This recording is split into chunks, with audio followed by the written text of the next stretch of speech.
Okay. Welcome to the Misfits. We have a legend. And we always laugh. We still haven't got enough two-sided mugs. So every time I have to cheer from this side, you can't see it. So I have to cheer sideways. Every time I watch it, I'm like, get another mug. We have a pink one for her. Yeah, somewhere. Yeah. And a legend hat. Fun ones you have to wear. We had one man and we gave him a pink mug and his legend hat, which I don't think he probably ever wore. No, but he wore it then. Like he handled it well. We did one male legend and then we were like, that's not great. Yeah. And he was awesome, but he was great, but it might not have. Didn't fit our clientele. Yes. Our very sophisticated women that we have. Yes. So happy spring and happy leadership. Oh, so I love your scarf. Thank you so much. Beautiful and I appreciate and wonderful. Yes, it was a gift to my mother. Very nice. And I stole it. Very nice. Borrowed it. Very cute. Borrowed love it. the color. So thank you very much. Very nice. Feels very spring. Love it. So thank you. Now you can introduce Michelle. No, welcome. We are at a legend session. We always love our legend sessions.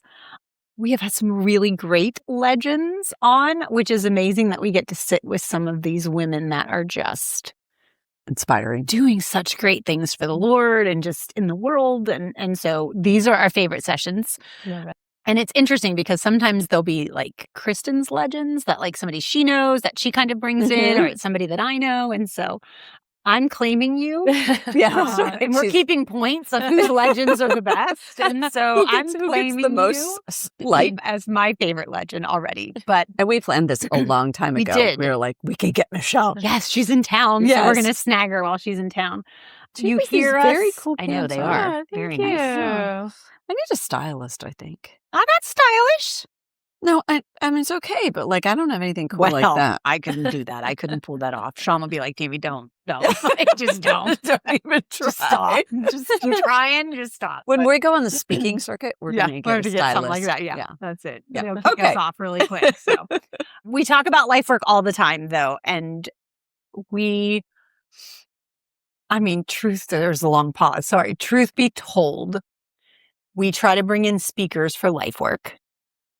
And it's very hard to find good female speakers. I have heard that a lot. It is very hard to find. Yeah. And so I have to be honest, over the years, we've tried to bring in some women who have an amazing story.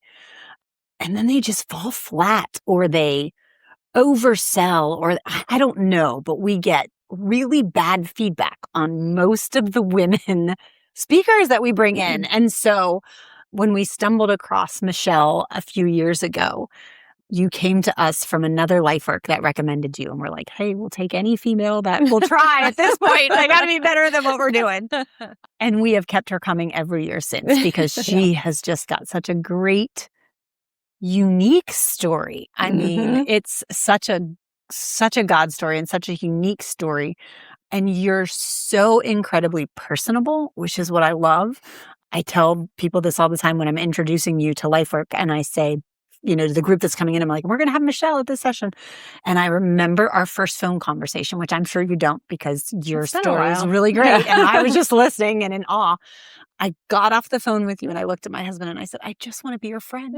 Like everything about you, I was just like, cool. I could go hang out and have a margarita or have a coffee with you and feel like I wanted to be your friend. And so there's so much personable conversation with you on top of just a really great story. So when we had Michelle coming in for LifeWork this year, we asked if she would stay past the LifeWork session and just be our legend. And so we are great. I'm so excited for you guys to hear. Here we are. And so she has been in many a room with people better than us.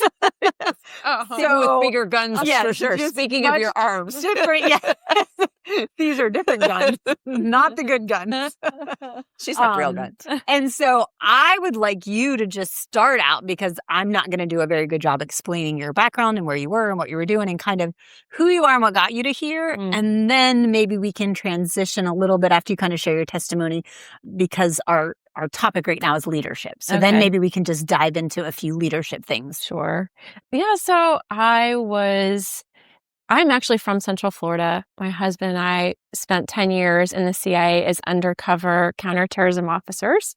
I mean, come on. Like, Wait, just say seriously. that word again. Like, I can't even say it. We were Tourism 10 years CIA counter. Yeah. Counterterrorism officers, and we spent the majority of our career in the Middle East, in the Arab world. That's our specialty. Yeah. And since then, after leaving, we came in right at 9/11 and left in 2011, 2012. Since then, we've been business consultants, primarily to companies working in the Middle East that don't quite know how to navigate Middle Eastern culture or need diplomacy at very senior government levels. Didn't you do the Olympics or the rowing team or something? The America's Cup, we helped the American Magic sailing team Nice. I didn't know prepare that. for their event in Jeddah, Saudi Arabia. Oh, very cool. And this was right around the time of the Israel October 7th attacks. So it was the risk level for Americans. Jews, obviously, Israelis changed, and the Middle East became a very different place. Anyway, so we do all kinds of things since then, but I think probably what has drawn our paths together is the fact that I'm a Christian. I gave my life to the Lord when I was very young, a very little girl. And I took that commitment very seriously. And I said, Lord, wherever you want to place me, I will go there. Like, whatever it is you want. And here you are. Well, in Baghdad. Tell me God doesn't have a very wild imagination and great sense of humor, because he's like, okay, really? All right. Here we go. We'll see. Drawing board. Did you ever have, I know I've heard your story about going on a mission trip to Egypt. That was kind of your first. Your family, though, did they have any international ties? Was there, like, as a family, you went to Israel or like zero? No, zero. Yeah. Okay. Absolutely zero. We didn't have passports. We never traveled internationally. Crazy? My parents didn't know anything about. Is that what made politics. you, like, do you think that's like why you were attracted to it? Or do you think it was just. So I blame it on National Geographic magazine and missionaries at church that would come and talk about in the mission field. And I was fascinated by what it is like to live in these foreign cultures and how different they were. When National Geographic, those photographs, like teleport you to another place. Right. I would just pore over those pictures. I mean, it just captured my imagination. Even young. That's Very young. Yeah. And then tell maybe your first missions trip to Egypt. Yeah, so my first trip ever outside of the United States, besides the Caribbean, was to Egypt. So this was 1991, a few days after I graduated high school. I was on a plane heading to Egypt. So we worked in the Lillian Trasher Orphanage in Asyut, Egypt for a month. And that was my first overseas trip, and it was a very life-changing one, and it was very hard. I bet. It was really hard. And I'm really surprised that I ever went back to the Middle East after that, because that was like June, July in Egypt, which is really hot and really miserable. And we were doing manual labor in an orphanage. So yeah. And now, just a little bit of background. Your husband. Yes. Tell us his story. He's got a great story, too. Joseph's story is amazing. So we've been married for 30 years. Which I graduated in 91. So we're the same age. We're the same age. And we just celebrated 30 years. Yes. So nice. That's so cool. I liked her. Such good friends. She's just doing anything to be a friend. He's actually married 32 years ago. That's why I lied. So Joseph actually is from Egypt. And he came to the United States after being kicked out of university in Egypt, like kicked out of the entire university system in Egypt because of his Christian activities. His parents ran the orphanage, the Lillian Trasher Orphanage. They had a Bible school ministry, and the Islamic government did not like that. So he literally was kicked out. A church in Central Florida heard about this, and the youth pastor, bless her heart, on her own said, I know this young man. He needs help. She marched herself down to a Christian college in West Palm Beach. She talked to the president of the college. She was so convincing. He's like, we're going to give this young man a full tuition scholarship. And then they changed the course of Joseph's life by extending to him this miracle. At Palm Beach Atlantic, which is where my son is. Yes. Oh, that's right. Yes. Sailfish. I was going to ask that. Yep, sailfish. Imagine when your life is falling apart. And you're like, your whole family has served God your whole life. And then you just run into a wall. You can't do anything about it. You don't. And you think it's a wall, but it's a door. Well, when you walk with the Lord, So I don't know if I know, how did Joseph's family come to know the Lord in Egypt? Because they've been Christians probably since as early as the first, second, or third centuries. Wow. So after Family just yeah, generational. yes. Wow. In fact, people don't know this because Egypt is a huge country. There's 100 million people population in Egypt. After Jesus died and was resurrected, and the disciples went out to the corners of the world, Mark, the apostle, went to Egypt. Huh. And so he established I didn't know that. Christianity. By the 3rd century, Yeah. Egypt was a Christian country. Wow. Very few people, unless you know, I didn't know that. Arab culture of that part of the world. Even most Muslims don't even realize that. Oh. But Islam didn't come until the 7th century. So it was a Christian country for a long time. So the people who are still Christians in Egypt are those who have just never converted to Islam through all the persecution. And it's been, for 1,400 years of persecution. So What would be the percentage of Christians in Egypt? about 10%. That's all. Wow. Yeah, but it's the largest grouping of Christians in the Middle East. They're in Egypt. Yeah. Interesting. Wow. Okay. So he comes over here to PBA. Yeah. You go on a missions trip He for takes, Jesus. He takes a group of students from PBA's first international trip outside the Caribbean, and I go on that trip. Yeah. For him? I wouldn't say that. Actually, I mean... Did you know him pretty well prior to that? So I had met him earlier when he first came to the United States, because the church that brought him over, the pastor's son was my classmate. So I actually met Joseph when I was still in high school. Okay. Yeah, so I met him and I was just really, I was like, I want to marry somebody just like that. Who is who loves the Lord, who knows the Lord, who didn't just decide because he met me that he loves Jesus, that separately from me, that he was on this course. And I just loved that, his depth. I was like, my gosh, all my friends, all they worry about is partying. And here's this kid who has already experienced what it's like to be a Christian. True. Right. Persecuted. Persecution. Yeah. Okay. So go on the mission trip. Fast forward. How'd you get to the CIA? I mean, that seems like a big jump from missions trip to Egypt to now I'm CIA counter-terrorist. I know. I still, part of me is like, did that really all happen? Really happen? Yeah. Because it doesn't even sound real. Yeah.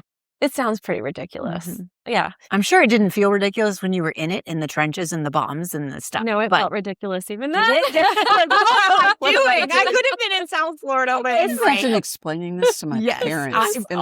I'm sure your parents had a hard time with this. Well, they were just kind of mind blown. And of course, they, like all of us, we didn't fully know what we were getting into. Right. You don't know. I mean, the CIA tells you a little bit at a time as you're going through the process. Even after all your CIA training, I remember we all graduated from CIA tradecraft training. And we said, we still don't know what we're going to actually do on a daily basis as a covert intelligence officer. So anyway, it was... How many are in that training? We can't. Oh, you can't say. Okay. Sorry. No. Asking wrong questions. Right. Don't get us in trouble. I basically was at Georgetown getting my master's in Arab studies and applying to every job under the sun. What did you think you wanted to do at that time? Think to yourself in Georgetown, and if somebody said to you then, what's your big dream? What do you do with an Arab studies degree? So it's in D.C., Georgetown's in Washington. So I'm like, okay, when people graduate, they either work for the government in some capacity, they become journalists, they work for think tanks. And I was like, I'll probably do one of those things. And I just could not wrap my head around what it might be. Right.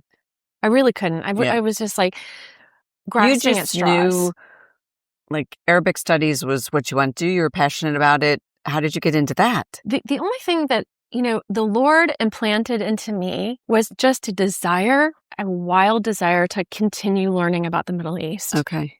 And so, before I went to Georgetown, I did a semester abroad in Cairo, a whole semester studying, traveled a couple other countries in the Middle East. And I felt like the Lord was just saying, study the Middle East without telling me even why. But I had no other information to go on. I prayed for clarity. I didn't get it. I now can look back on this and say, that's God's way of teaching you how to kind of work things out. Like if he told you every detail along the way, then it wouldn't. You wouldn't have gone. If he would have said, "Hey, by the way, Michelle, I'm going to have you." There's probably that. Like, but they're like little breadcrums along the way. It was a breadcrumb. Like I love that. Like little just. But when you look back, you're like, oh wow, that was a clear path, right? I think it's yeah. Okay. But I love to hear that that happens to you. Like I was people that have like these great stories as we're dealing with our kids. Right. Because we both have kids in this place in life where my son's graduating from PBA, this one, and he's like, I have no idea what I want to do. I know. You know, and as a parent, you want to be like, I need you to get a job and I need you to make money. And he's in this exploratory stage of like, all right, Lord, what have you called me to do? I literally feel like that's the worst part of life right there. Yeah. I really do. Yeah. Like I just remember the angst. Yeah. Yes. And the fear of not getting it right or the fear of going in the wrong direction. And there's also so many expectations. Oh, you're graduating. How many times did you get asked before you're graduating? What are you going to do? What are you going to do when you're done? I mean, I think I say that to my kids. I'm like, it's not nice of me. Like I'm just adding to, like, they're smart enough to know they should be thinking about they have to get a job. Right? Like, I don't need to be bugging them. I don't need to be saying, so what is it going to be? As my son says, Mom, you're in my bubble. Get out of my bubble. Get out of my bubble. It's like, well, I know. So, okay. So not graduate Georgetown. So don't know what you're doing. As I'm at Georgetown, the CIA comes to recruit by holding an informational session. What is it like to work for the CIA? Right. And so they do this at all the DC schools, you know, the whole Bay Area. And I went to that because my friend is like, we should go to that. And I'm like, are you kidding me? Yeah. I was like, okay, I'll go. A day in the life. I'll go. Can't be that bad. And like I went into the corner of the room and I like squished down because I thought I shouldn't be here. But I put my resume into the CIA box and every other box for every other potential job. Right. And it's so funny to say now that that's literally the only callback I got. Isn't that? I love it. I didn't Only even God. get that callback. Hello, this is the CIA. I'd get the giggles. I'd be like, you know, you do kind of laugh. You know, like, you do. real? You're like Except that they've checked you backwards, forwards, up and down before that you get that call. For Probably. For sure. It is a strange Now, call. what was your husband doing at this point? So is he your husband at this point? Yes. Yes. Okay. So it's very convoluted because I was originally hired into the CIA as an analyst. But so I got hired for this job while I was still at Georgetown. By the time I graduated Georgetown and I was about to start this analyst position, the CIA withdrew it from me. It's so convoluted. But anyway, I thought there was something wrong with me. The CIA never just told me that they overhire for positions. And when they fill them, then you're just go. Right. They make it sound like you did something wrong, which is not nice. But in this interim where I'm thinking like, oh my God, I just destroyed my only job option somehow unknowingly. Joseph learned about the other side of the CIA that's operations. So these are the people in the field doing like the covert stuff. And he's like, that is the coolest thing I ever heard of. And I said, so well, knock yourself out. Like, if you think you're CIA material, go for it, because clearly I'm not. Right. They let me know. I'm not. I'm not even the analyst. Yes, right. I guess I'm. So he started the process of, and then he's actually getting through, and he's moving up. And in one of his interviews, the person who interviewed him for 3 hours, they talk to you about everything. Sure. Right. Because they're trying to really get to know who you are as a person. Right. And it's easy to hide it for a while, but after 2-3 hours, something's coming out. Your real you is your marriage, your coming out. How do you feel about your family? How do you do you really love your country? Like all that stuff. And he's talking about me, and the person, the HR CIA person was like, wait a minute, you have a wife and she's an Arabist, and she also has a master's degree in the Middle East. And he's like, yep. She's like, why is she not here too? And he goes, well, she tried and you guys kicked her out. You told her the story. She's like, oh, that's the other side of the CIA and they don't know anything. Like, bring me her resume. Oh my God. And so he brought my resume, and then that started my going through the whole hiring process for the second time at the CIA. Wow.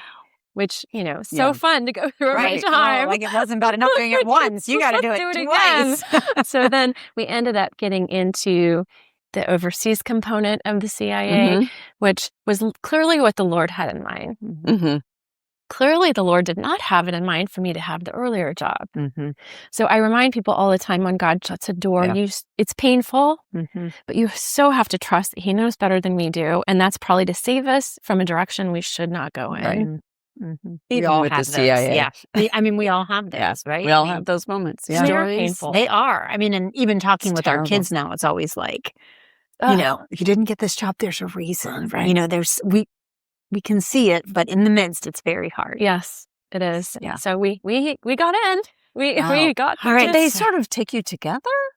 Like, was it sort of always going to be a joint-ish thing? Well, in this case, it wasn't like, okay, one's a Russian specialist and Right. the other's a China specialist. Right. We're both Arabas. Right. And so, hey, it was great for the CIA. You get 2 for 1. Right. We're hiring you 2. We have 1 house, 1 car. Like, Yes. So it was a great deal. And I think they just thought like This is too good. yeah, this is Okay. great for them. Are there great for us, great for them. Are there other couples in the CIA like this that are both Russian or both? I mean, I don't know anybody else in the CIA. You're my only CIA friend, so I got to ask you all the questions. We actually have a client that he was undercover. She worked for the CIA Really? and he was undercover. Well, what's his name at the church was CIA. I don't think he was undercover. I don't know. He was a life worker, but not in the same, like not international. Yeah.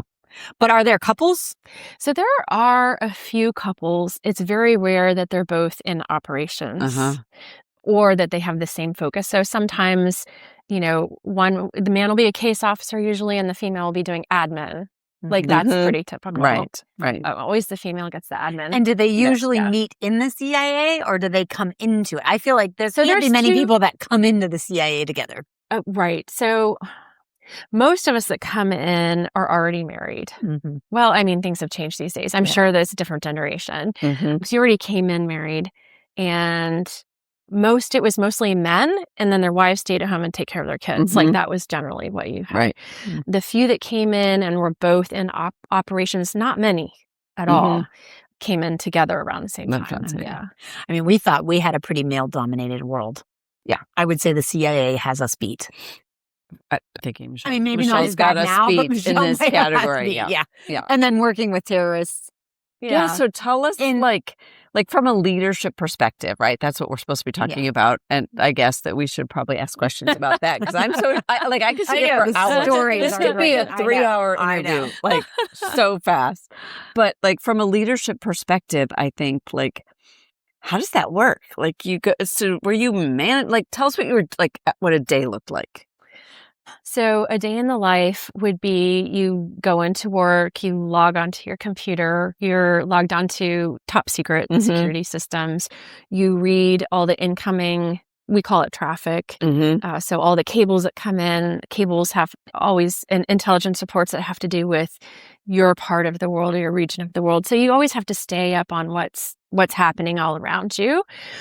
And then every now and then you are involved in operations to either recruit a source or handle a source. So once a source has been recruited, we handle them, which is we set up covert meetings. This takes a lot of effort. So who recruits? You didn't do the recruiting. I didn't do of any people. recruiting. So these are Islamic, Muslim terrorists.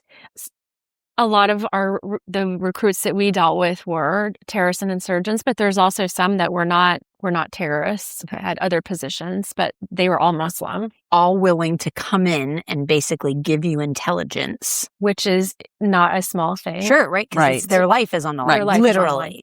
And their wife and their children and their brothers and sisters and their whole parents, family compound is why did they do it? Well, I love that question. The goodness of their heart. There's something innate in them, money. So most often it's money. Because the CIA pays a decent amount of money for this kind of stuff. I mean, depending on the level. I mean, but okay, I'll comment. It would surprise you. The better the information, I bet the more they pay. I think that's TV. Is that true? She can't tell us. Look, we're gonna have a debate. I feel like that's so TV-ish that it's not like. You think there's some form out there that says if you give us this name, we give you X amount of dollars? It's business. True. So it's a negotiation. Yeah. But also imagine. You're acting like it's a negotiation. I know the CIA. I got it covered. And my pink scarf. Exactly. Watch out for my pink scarf. I might hit you with something.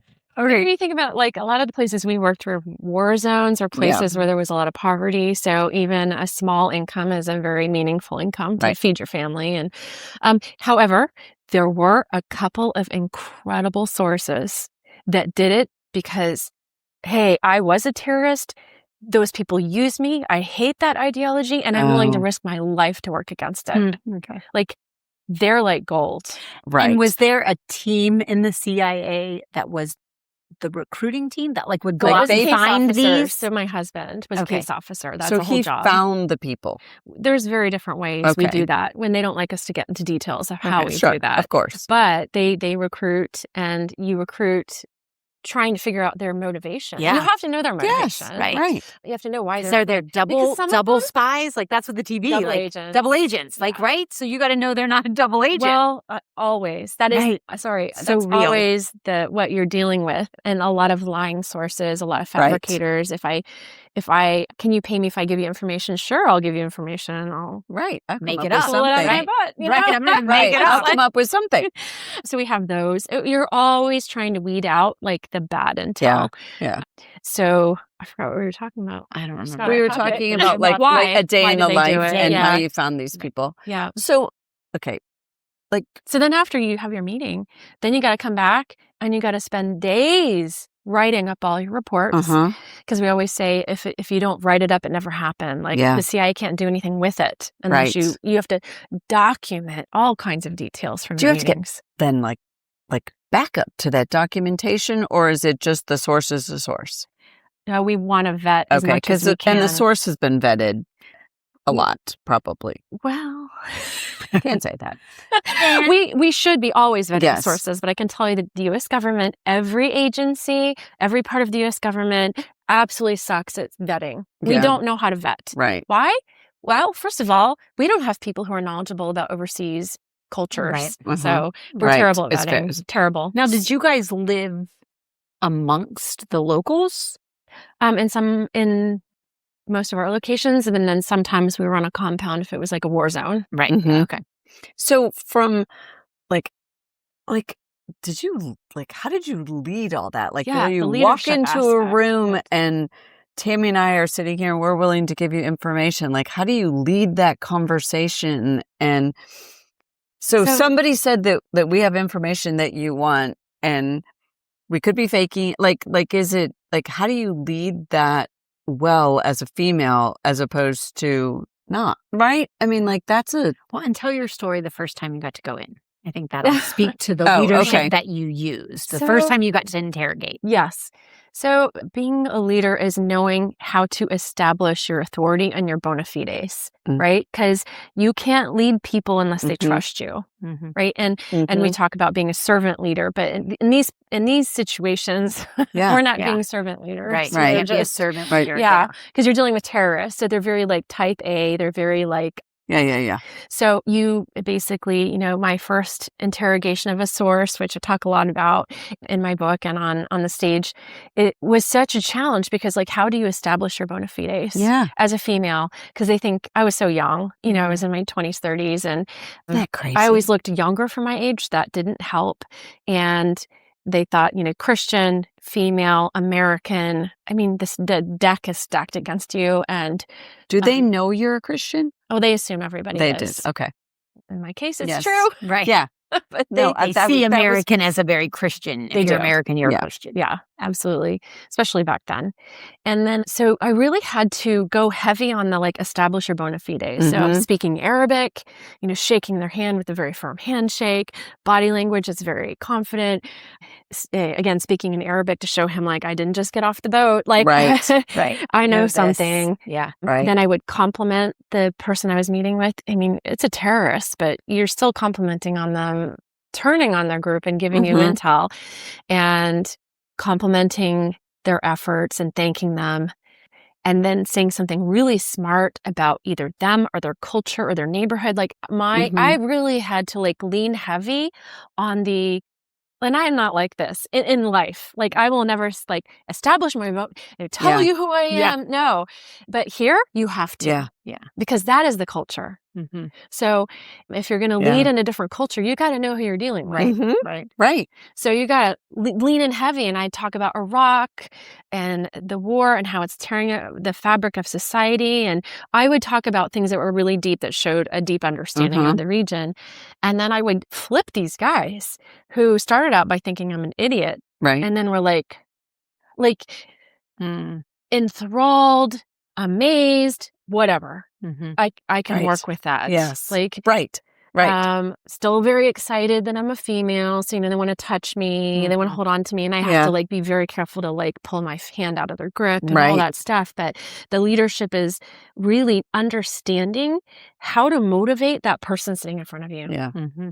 How do I motivate And they're that humans, and like they remain in God's image. Like that's like, I think I would have a really hard time with that somebody's like a terrorist, and or was. Mm-hmm. So, what was your prayer life like during all that? Pray for that. I pray before going into a meeting. I mean, that's a different kind of meeting that you go in and pray. Like I pray, let me have a good prayers meeting. Were very short and very because we were swamped. Yeah, we were working every hour of the day. We were awake practically. Yeah. So there was no there was no downtime. Right. I mean, we worked so hard for that year. So you're really running on fumes spiritually. And that's the point at which your family and friends, their intercessions for you are so critically important. Mm-hmm. But they don't know what you're doing either. But they know we're in a war zone. They know we're in harm's way, and they know we're doing really difficult stuff. Okay. So they could know that. Yes. They just don't know exactly what you're doing. Mm-hmm. So you're Did they know where you were? They always knew where we were. They always knew where you were. Mm-hmm. Yeah. So, and then we were in places that were never like a comfort. Right. We're like, right. Like really? that doesn't help us. Right. Yeah. That's not helping, honey. Another option. So what is it like being married to another CIA agent in a war zone? I mean, how long were you married before you guys were stationed there? Let's see. So that was 2006. We were married 11 years. So what's marriage look like there? Yeah. Well, thankfully you're together all the time. Well, we sat in different offices. I mean, we didn't see each other all day long, but we would, go grab lunch, and he would often eat lunch in the cafeteria. I would bring it back to my desk or dinner. We went and worked out each day in the afternoon. We had good leadership, by the way, who said, you will fall apart if you don't exercise. Mm-hmm. You actually have to exercise to deal with stress. Take your HT. What do I have to take? HRT. HRT. That's next month's conversation, I'm telling you. But I mean, they're like, you need to get out of the office, get into the gym, clear your head. So we would go work out, take a shower, but take a shower really fast because that's tend to when the rockets would come in. So our showers like in, out, and then the rockets would land and be like half dressed. That was one really fun. And you need to run to a bunker and and then you go grab your food, you get dressed, go grab your food, run back into the office and work till midnight. Yeah, so you were just surviving. What do you have of a relationship? But you have each other. Right. People die, horrible things happen, and you've seen pictures all day long of people tortured to death by ISIS. At that point it was Al-Qaeda in Iraq. These are heavy, and sometimes you just have a moment where you're like, today really was awful, and you hold each other, like you hug each other, but you're in it together. Right. We think we have a bad day. Well, but I can't even imagine doing that alone. Yeah, I couldn't. Right? I mean, I just can't imagine. Or without the Lord. Yeah, or without the Lord. I mean, how do these people do jobs like that without having... And then I think there would have had to be, even from your perspective, knowing the Lord, a question of God's sovereignty in all this, right? I mean, we talk about a lot of times the big questions, but I mean, watching all of that, at some point I feel like I'd have to be like, Lord, for real? Like this, what are we doing? Like, how are you not stepping in? And what are we doing? Yeah. There would have to be some doubt, I think, that I would. Yeah. I guess I always understood it like this is people's choices that they've made. We've all made choices, and our bad choices affect other people. In Iraqi culture, you have a culture in which they were practiced at torture under Saddam Hussein. Yeah. This was decades and decades of a culture of turning on each other and doing horrible things to each other. It was sickening.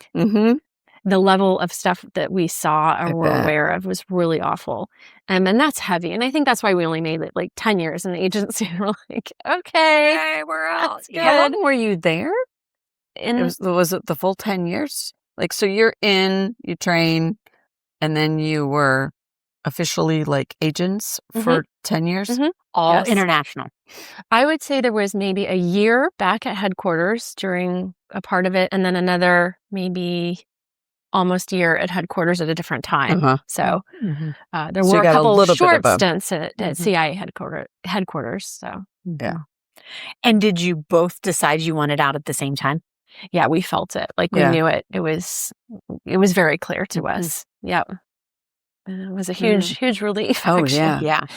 So was it a hard transition out? Like back to normal life? I mean, I don't even know if there is such a thing I was at just that gonna point. say, Like, how do you... At that point, do you even know what normal life is? Yeah. We didn't. Yeah. We didn't, because we had, we were in our early 20s. Then we get into the agency. Right. And then we live this crazy life. We didn't know what normal was. And then we ended up starting a business, and it was based out of Abu Dhabi. So we still didn't leave the region. We spent 4 years in the UAE, in the Emirates. And so it really wasn't until we returned to the States in 2015, when we finally started living a normal life. Right. And it was very hard. I bet. It was very hard. I'm sure we are all incredibly boring to you too. I know. I was like, but how do you even compare that? How can our conversations? But like even something like that, like you're just you're it's going to the grocery store. You're now like, yes. Yeah. And you're like, you're an adrenaline junkie because for 10 years you haven't stopped. Right. Saying bam, bam, bam. Every hour of the day you are working, you're slamming it. And so you're kind of weird. You almost have to learn how to like not be crazy anymore. Right. No, seriously, I could see that. Yeah. Like you just and it was and so part of it was like, oh wow, this is peace. We want peace. But then you're like, what do we do next? What's next? Right. Right.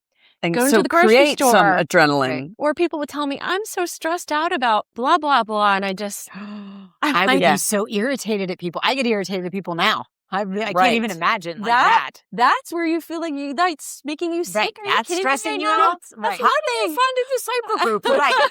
She's a misfit. Yes. Definitely. Definitely. Right? Oh my goodness. That's crazy. Which sounds judgmental, probably. And I don't mean it to sound judgmental, but when you've been dealing with life and death issues. I don't think it sounds judgmental because I think it's very easy. I think as sometimes we say in our secular little way, like that people judge us, right? And so like I don't think it's intended to be judgmental. It's just like people have no idea or where people have been. You can look and see how people have not pushed themselves past into any areas of difficulty. So their idea of what is difficult, it's like, really? That's difficult. Right. You have clearly never pushed yourself into uncomfortable territory. Right. And I would say that is 99.9% of Americans. Yeah. It's right. I mean, it's a lot. It's myself included. I mean, I think I think outside the box or do things outside the box. But truth be told, I live very My comfortably. word this year was brave, and I went to South Africa. Yeah, that's your On a safari. On a safari, right. That would be hardly the same. Or last year, hardly the same. Yeah. So, no, it's what not the would same. be your biggest word of advice to Christian women in the States? Not to be led by your fear. This is where we absolutely fall down constantly. Because I said this the other day, and I think it was the Lord, like Lord's wisdom entered my head, and I said it, and I was like, oh, that was good. That was good. Write that down. We are wired to be empathetic creatures because we have to raise children, right? We're raising children. We're keeping a family. We're in charge of the home. And in order to do that, you have to be constantly mitigating risk. So you become like a safety officer. Yes, right. It's true. It's true. Now, once those responsibilities are finished, how do you then transition to allowing yourself to step outside the bounds of what's safe to do things that are uncomfortable, difficult, a challenge to yourself? So I see Christian women like absolutely bound by fear or intimation.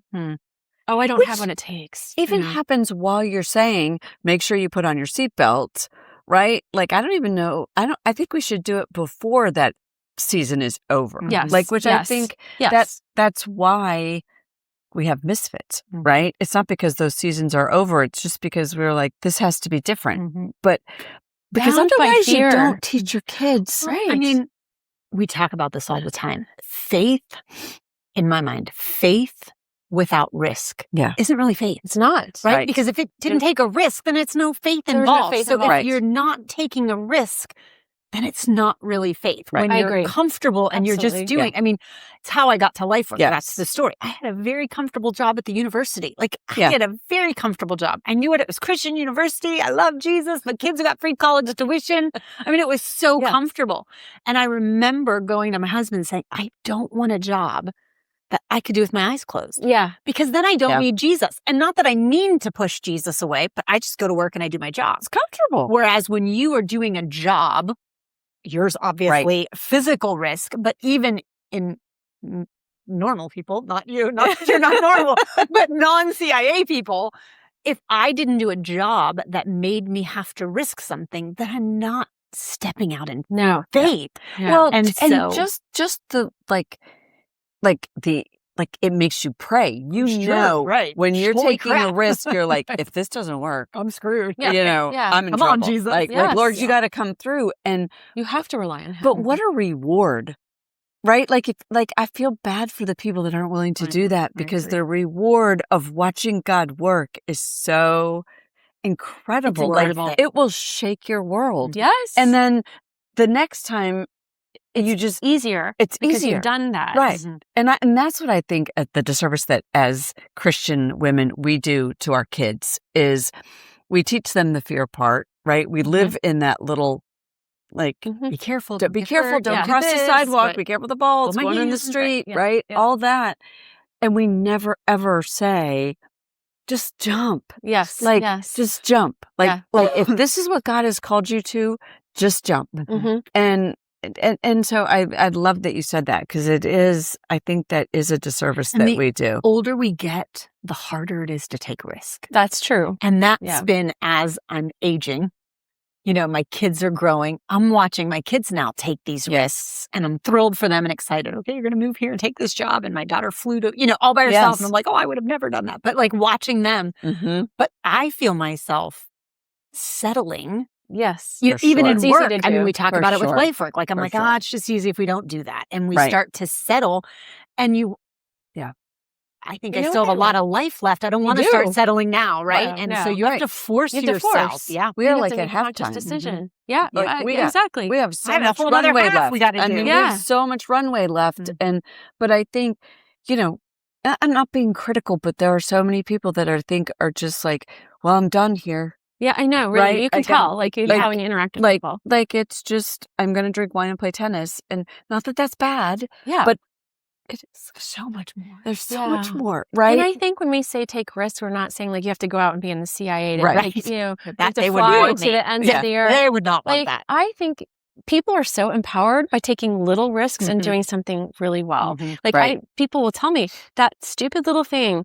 I took your advice. I did it. I feel amazing. Yes, Yes. And like you the little things make Yep. a big Right. difference. They do, It for sure. And that's really, and that is leadership, right. right? Whether it's Helping others at to see work, when they need to do that. and That's setting real them leadership. up, right, to be successful, whether it's your kids, it's people you work with, whoever it is, saying, I see this in you. Like, I can't say Yes. how many times I've said, I know you don't think this is what God's plan is, but I can see it in you. This is how God created you. Take it and run with it. And I do think that's like a different kind of female leadership. It's not a kid. It's just spam. Oh, there you go. So But I love think that. that's female leadership because we are created to be empathetic. Like, I think there's such a different definition of leadership when you're in the roles that we're in and we lead people. And like, I just think so many times as leaders that people will follow, it is because we see something in them that they don't see. And it's like, come absolutely. on, I just Yeah. take this little bite of this and I'm going to help you get there. So Mhm. I And love that you sometimes said we that. think, well, they must know they're really good at that. Right. Well, they may not Maybe know. not. And so you walking in and saying, do you know you're really good at this thing? Yes. And here are some other things you can do to develop yourself because you could be doing this over Mhm. here if you widen your gaze Mhm. and lift up your head. True leadership is seeing and discerning what people are good at and what kind of support they need. Like my Get Yes. Off the X book. Right. You're stuck. Do you know you're stuck? Are you Right. aware Right. you're stuck? Where Can you're you stuck? recognize you're stuck? And how can I help you get unstuck? Right. And move yourself forward? Right. Right. I think And that's one of sometimes my they don't want to, like, really, like Yeah. there's some Yeah. people that I have managed that it's super like, uncomfortable. come on, we're just going, Right. we're going to do this together. Let's go, and you've done it with your kids. It's like, let me hold your hand through this. Mhm. And then you can say, oh, look, you blossomed, Yeah. right? Like we took 2 steps, but you took the other 12. Yeah. Mhm. Yeah. I think one of my biggest fears is standing before the Lord someday. And I think him showing, look what you could have done if you'd have taken the risk, if you'd have trusted me, and I think I'm a pretty big risk taker in general. Like it's just the way God's wired me comparatively. So I'm pretty good at taking the risks. And yet there's still a piece of me that is so fearful, and fearful in a way that I'm like, I don't want to be disappointed that I get to heaven someday and God goes, look what could have been if you would have. That's But a you were horrible just thought. paralyzed by fear or whatever and again, the older we get, the faster we realize time's going. Yes. And we know that. And But I don't think God's going to do that.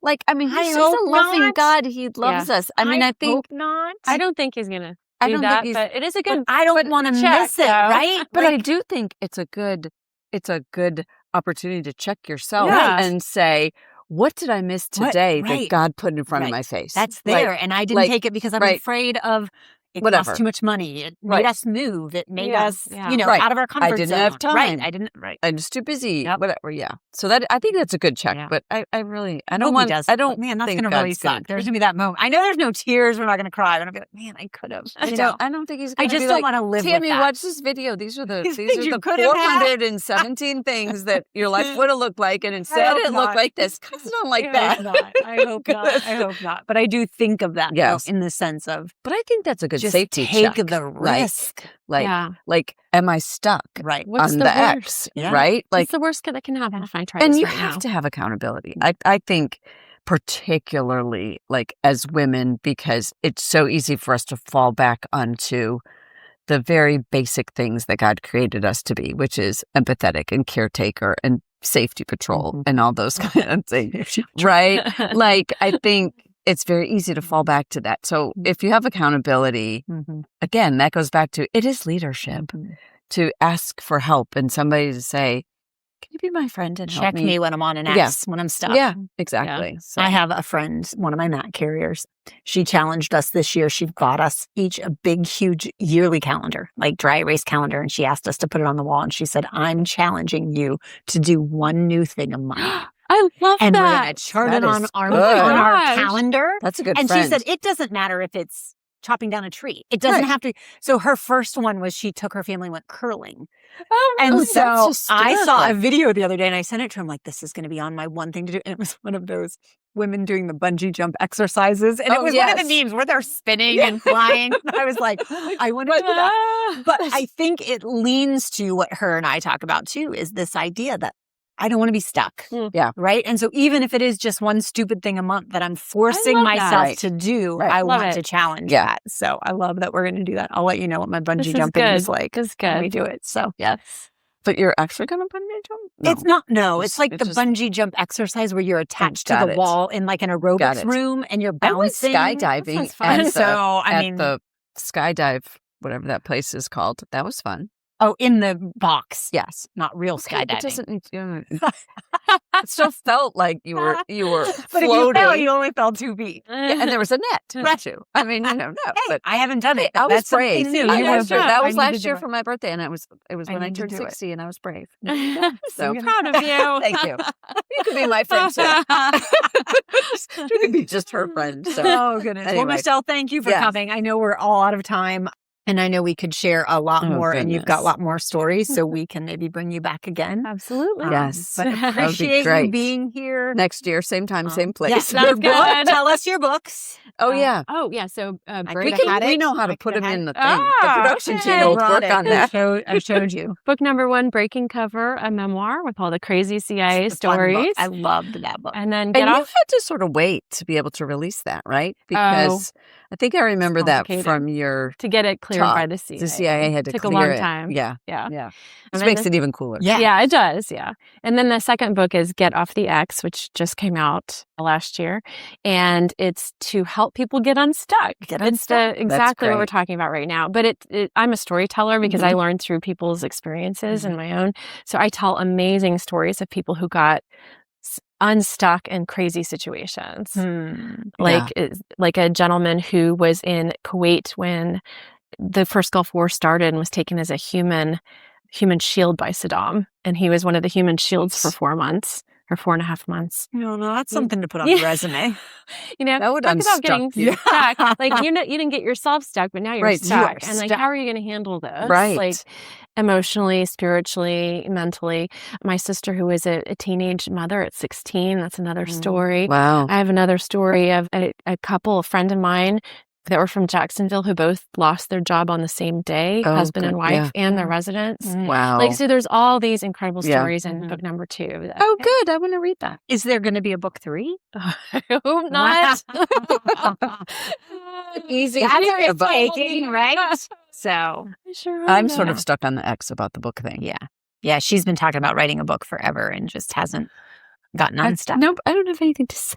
You But do. tell myself. That's what you tell yourself. So- But all right, so check out her books. Yes, and, we'll put them in the comments. You can find them anywhere, everywhere. Yes.